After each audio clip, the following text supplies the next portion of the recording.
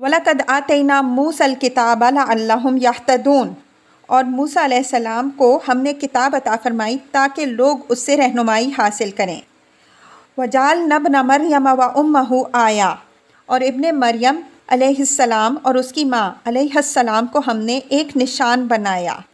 تفسیر: یہ نہیں فرمایا کہ ایک نشانی ابن مریم علیہ السلام تھے اور ایک نشانی خود مریم علیہ السلام، اور یہ بھی نہیں فرمایا کہ ابن مریم علیہ السلام اور اس کی ماں کو دو نشانیاں بنایا، بلکہ فرمایا کہ وہ دونوں مل کر ایک نشانی بنائے گئے۔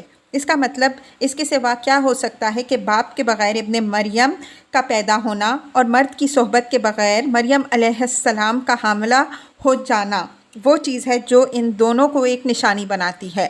جو لوگ حضرت عیسیٰ علیہ السلام کی پیدائش بے پدر کے منکر ہیں، وہ ماں اور بیٹے کے ایک آیت ہونے کی کیا توجیح کریں گے؟ یہاں دو باتیں اور بھی قابل توجہ ہیں۔ اول یہ کہ حضرت عیسیٰ علیہ السلام اور ان کی والدہ ماجدہ کا معاملہ جاہل انسانوں کی ایک دوسری کمزوری کی نشاندہی۔ اوپر جن انبیاء علیہم السلام کا ذکر تھا، ان پر تو ایمان لانے سے یہ کہہ کر انکار کر دیا گیا کہ تم بشر ہو۔ بھلا بشر بھی کہیں نبی ہو سکتا ہے، مگر حضرت عیسیٰ علیہ السلام اور ان کی والدہ کے جب لوگ معتقد ہوئے تو پھر ایسے ہوئے کہ انہیں بشریت کے مقام سے اٹھا کر خدائی کے مرتبے تک پہنچا دیا۔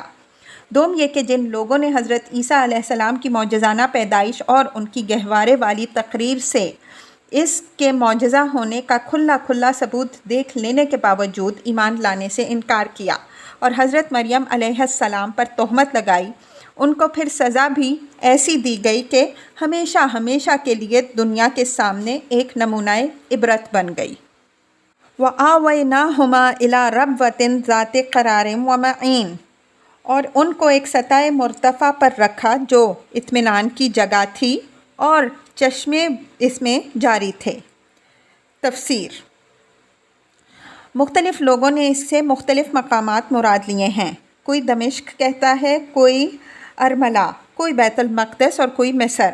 مسیحی روایات کے مطابق حضرت مریم علیہ السلام حضرت عیسیٰ علیہ السلام کی پیدائش کے بعد ان کی حفاظت کے لیے 2 مرتبہ وطن چھوڑنے پر مجبور ہوئیں۔ پہلے ہیرودیس بادشاہ کے عہد میں وہ انہیں مصر لے گئیں اور اس کی موت تک وہیں رہیں۔